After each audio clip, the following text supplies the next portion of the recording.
Iran से अब जो पैगाम सामने आया है उसने अमेरिका और पूरी दुनिया की तशवीश बढ़ा दी है। ईरानी पासदाराने इनकलाब यानी IRGC के एक सीनियर मुशीर मोहम्मद रजा नकदी ने इशारा दिया है कि तेहरान जंग को इतना तूल दिया जा सकता है कि यह ट्रंप की मौजूदा सदारती मुद्दत के इख्तिताम तक पहुंच जाए। यह सिर्फ एक जंगी बयान नहीं, इसके अंदर ईरान के मुमकिना तवील मुद्दती जंगी हिकमत अमली भी छुपी हुई नजर आती है। आखिर ईरान चाहता क्या है? क्योंकि ईरानी पासदाराने इनकलाब के मुशीर मोहम्मद रजा नकदी से जब पूछा गया कि क्या ईरान का मकसद जंग को उस वक्त तक जारी रखना है जब तक ट्रंप इख्तिदार में है, तो उन्होंने कहा कि जंग को तवील करना एक रास्ता हो सकता है। उनके मुताबिक ईरान का मकसद सिर्फ मौजूदा जंग लड़ना नहीं बल्कि ऐसी बाजदार कुव्वत पैदा कर रहा है कि मुस्तकबिल में कोई दुश्मन ईरान पर हमला करने से पहले कई मर्तबा सोचे। यानी तेहरान का हिसाब कुछ यूं है कि अगर जंग फौरी तौर पर खत्म करने के बजाय दुश्मन को तवील अरसे तक दबाव, अखराजात और गैर यकीनी सूरत हाल में रखा जाए तो मुस्तकबिल में किसी भी अमरीकी हुकूमत के लिए ईरान के खिलाफ दोबारा फौजी कार्रवाई करना ज्यादा मुश्किल हो सकता है। यहां इस बयान का सबसे अहम पहलू सामने आता है। ईरान मौजूदा तनाज़े को बड़ी हद तक ट्रंप की पॉलिसी से जोड़ रहा है। तेहरान की नजर में अगर मौजूदा अमेरिकी सदर तब्दील हो जाते हैं तो वॉशिंगटन की ईरान पॉलिसी भी तब्दील हो सकती है। इसीलिए ईरान शायद यह समझता है कि वक्त उसके हक में काम कर सकता है। अगर जंग फौरी तौर पर खत्म हो जाती है तो अमेरिका अपनी फौजी और माशी ताकत के साथ दबाव बरकरार रख सकता है, लेकिन अगर तनाज़ा तवील होता है तो वॉशिंगटन पर भी सियासी, माशी और फौजी दबाव बढ़ सकता है।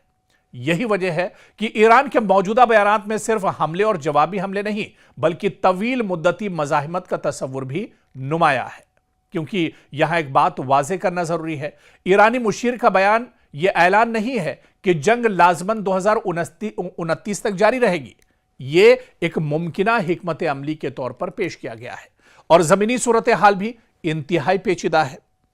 ईरान और अमेरिका के दरमियान जंगबंदी या उबूरी समझौते की कोशिशें पहले भी हो चुकी हैं, लेकिन बुनियादी इख्तिलाफात अब तक हल नहीं हुए।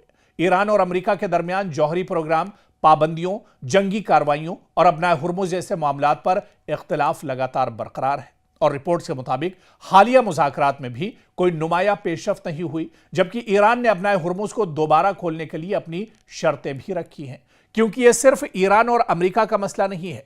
अपनाए हुर्मुज दुनिया की अहम तरीन तवानाई गुजरगाहों में से एक है। यहां पैदा होने वाली तवील कशीदगी आलमी तेल की सप्लाई, शिपिंग, इंश्योरेंस और आलमी मईशत को मुतासिर कर सकती है। इसलिए अगर जंग लंबी होती है तो इसका बोझ सिर्फ ईरान और अमेरिका नहीं उठाएंगे बल्कि खलीजी ममालिक, आलमी मार्केट और आम सार्फिन भी इसके असरात से महसूस दरअसल आने वाले दिनों में करेंगे। और इसी वजह से ईरान चाह रहा है कि यह जंग तवील मुद्दती हो, यह जंग और ज्यादा खिंचे, यह जंग डोनाल्ड ट्रंप के मुद्दते कार तक एक तरह से चले ताकि अमेरिका को इसकी बड़ी भरपाई एक तरह से करना पड़े और अमेरिका भी यह सोचने पर मजबूर हो जाए कि उसने किसके साथ पंगा लिया है। हूसी लड़ाके लगातार सऊदी अरब को निशाना बना रहे हैं और पूरे रेड सी पर बहरे अहमर में लगातार काबिज हैं। सबसे बड़ा सवाल दरअसल यह उठता है, आज इसे हम समझने की कोशिश करेंगे कि हूसी बमुकाबला सऊदी अरब आखिर यह जंग थम क्यों नहीं रही है, यह कशीदगी आखिर कम क्यों नहीं हो रही है, हूसी लगातार सऊदी अरब को निशाना क्यों बना रहे हैं, या इसके बाद अब जो मक्का पैक्ट हुआ है, मक्का दिफाई मुआहदे के बाद क्या कुछ सूरत हाल बदलेगी या इस मुआहदे के असरात क्या कुछ होंगे। इसी को दरअसल हम तफसील में समझेंगे। एक तरफ सऊदी अरब है, मशरिक़ वस्ता की बड़ी माशी और फौजी ताकत, और दूसरी तरफ यमन का हूसी ग्रुप जो बरसों से सऊदी अरब की ताकत को चैलेंज करता आया है। कभी मिसाइल सऊदी शहरों की तरफ दागे जाते हैं, कभी ड्रोन से तेल की तंसीबात को निशाना बनाया जाता है और कभी यमन की सरजमीन पर जवाबी हमले होते हैं।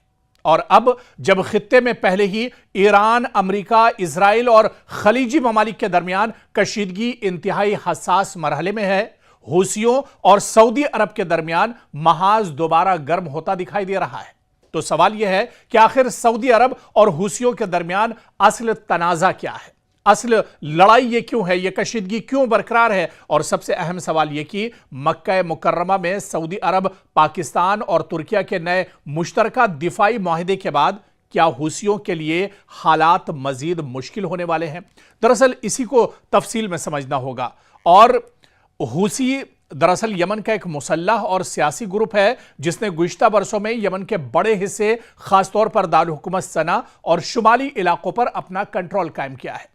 यमन का तनाज़ा सिर्फ एक दाखिली जंग नहीं रहा, बल्कि इसमें इलाकाई ताकतें भी शामिल हो गई हैं। साल 2014 में हूसियों ने सना पर कब्जा किया, जिसके बाद यमन की बैनुल अक़वामी तौर पर तस्लीम शुदा हुकूमत के खिलाफ जंग तेज हुई। साल 2015 में सऊदी अरब ने इत्तिहादी ममालिक के साथ मिलकर यमन में फौजी मुदाखलत शुरू की ताकि हूसियों को पीछे धकेला जा सके और बैनुल अक़वामी तौर पर तस्लीम शुदा हुकूमत को सहारा दिया जा सके। यही वो लम्हा था जब सऊदी अरब और हूसियों का तनाज़ा बराह रास्त जंग में तब्दील हो गया। फिर उसके बाद आप देखिए कि असल मसला सिर्फ यमन की सियासत नहीं है, बल्कि सऊदी अरब और यमन की सरहद तवील है और हूसी जंगजू सऊदी सरजमीन को मिसाइल और ड्रोन हमलों से निशाना बनाने की सलाहियत रखते हैं। गुज़िश्ता बरसों में सऊदी शहरों, हवाई अड्डों, फौजी तंसीबात और तवानाई के बुनियादी ढांचे को निशाना बनाने वाले मुताद्दिद हमले हूसियों की तरफ से किए गए हैं। साल 2019 में सऊदी अरब की अबीक और खरीस तेल तंसीबात पर ड्रोन हमलों ने पूरी दुनिया को हिला दिया था। हूसियों ने हमले की जिम्मेदारी कबूल की थी, अगरचे सऊदी अरब और अमेरिका ने हमले के माखज और ईरान के किरदार पर मुख्तलिफ दावे भी उस वक्त किए थे। लेकिन यहां से सऊदी अरब के लिए एक बुनियादी खतरा सामने आया था और उसका नाम था हूसी ग्रुप, यानी हूसी मुजाहिदीन या लड़ाके। अब आप देखिए कि अगर यमन में हूसी ताकतवर रहते हैं तो सऊदी अरब की जुनूबी सरहद हमेशा दबाव में रह सकती है। लेकिन हूसियों का सऊदी अरब से असल मुतालबा दरअसल क्या है, क्योंकि हूसियों का मौकफ है कि सऊदी अरब और उसके इत्तिहादियों ने यमन में फौजी मुदाखलत करके उनके खिलाफ जंग की है। लिहाजा वो सऊदी फौजी कार्रवाइयों के खात्मे, यमन से बैरूनी फौजी दबाव कम करने और अपने सियासी इलाकाई मफादात के तहफ़्फ़ुज़ का मुतालबा करते रहे। दूसरी तरफ सऊदी अरब का कहना है कि यमन को ऐसा प्लेटफॉर्म नहीं बनने दिया जा सकता जहां से सऊदी सलामती को मुस्तकिल खतरा हो। यानी दोनों तरफ बुनियादी मसला एक दूसरे पर एतमाद का फुकदान है, एतमाद की कमी है। यहां एक अहम पॉइंट या एक अहम नुक्ता समझना जरूरी है कि साल 2022 में जंग की बड़ी फ्रंट लाइंस बड़ी हद तक मुंजमद हो गई और सऊदी अरब और हूसियों के दरमियान मुज़ाकरात की उम्मीद पैदा हुई, लेकिन अमन मुकम्मल तौर पर कायम नहीं हो सका। हूसी अब भी यमन के बड़े हिस्से पर काबिज हैं और दूसरी जानिब यमन की बैनुल अक़वामी तौर पर तस्लीम शुदा हुकूमत और इसके इत्तिहादी भी मौजूद हैं। यानी जंग का बड़ा महाज खामोश जरूर हुआ, लेकिन तनाज़ा खत्म नहीं हुआ। और अब साल 2026 में हालात दोबारा खराब होते दिखाई दे रहे हैं, या यह कहा जाए कि हालात एक तरह से कशीदा बने हुए हैं। और फिर आप देखिए कि हालिया दिनों में हूसियों और सऊदी अरब के दरमियान कशीदगी दोबारा एक तरह से बढ़ रही है। सऊदी अरब ने जीजान में एक आरामको तंसीब पर हमले की इत्तला दी और कहा कि आग पर काबू पा लिया गया है। दूसरी तरफ यमन के अल-मखा बंदरगाह पर हूसियों के मिसाइल और ड्रोन हमलों में कम से कम 7 अफराद हलाक हुए, जिनमें शहरी भी शामिल थे। हूसियों ने हमले की जिम्मेदारी कबूल करते हुए कहा कि उनका हदफ सऊदी फौजी अहलकार और हथियारों के जखीरे थे। और इसके बाद मजीद मिसाइल हमलों की इत्तलात भी सामने आई। यानी जो तनाज़ा कुछ अरसे से निस्बतन कम शिद्दत का दिखाई दे रहा था, इसमें दोबारा फौजी सरगर्मी एक तरह से बढ़ रही है। और अब आप देखिए कि हूसी सऊदी तनाज़े को ईरान के बगैर समझना मुश्किल है, क्योंकि हूसियों को ईरान के करीब समझा जाता है और ईरान पर हूसियों को हथियार, टेक्नोलॉजी और दीगर मुआवनत फराहम करने के इल्ज़ाम आयद होते रहे। लेकिन यह कहना भी दुरुस्त नहीं होगा कि हूसी सिर्फ ईरान के हुक्म पर चलने वाली फोर्स है।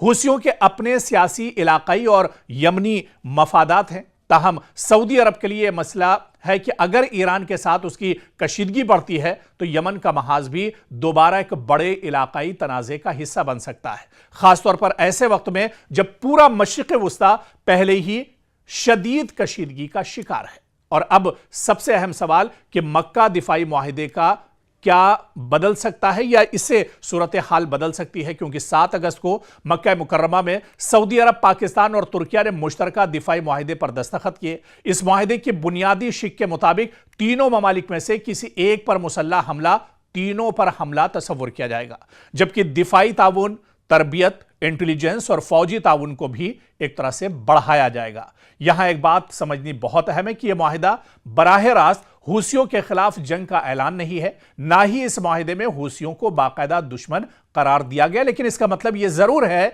कि सऊदी अरब पर किसी बड़े मुसल्लह हमले की सूरत में रियाज अब सिर्फ अपनी फौजी ताकत या रिवायती इत्तेहादियों पर इन्हिसार नहीं करेगा। इसके बाद पाकिस्तान और तुर्किया के साथ दिफाई ताउन का एक नया फ्रेमवर्क भी मौजूद होगा, जिससे कहीं ना कहीं अब हूसियों पर इसका असर जरूर पड़ेगा, या जो ममालिक सऊदी अरब पर या दूसरे ममालिक पाकिस्तान और तुर्किया पर हमला करना चाहते हैं, वह हमला करने से पहले एक बार जरूर अपना कदम उठाने से पहले सोचेंगे।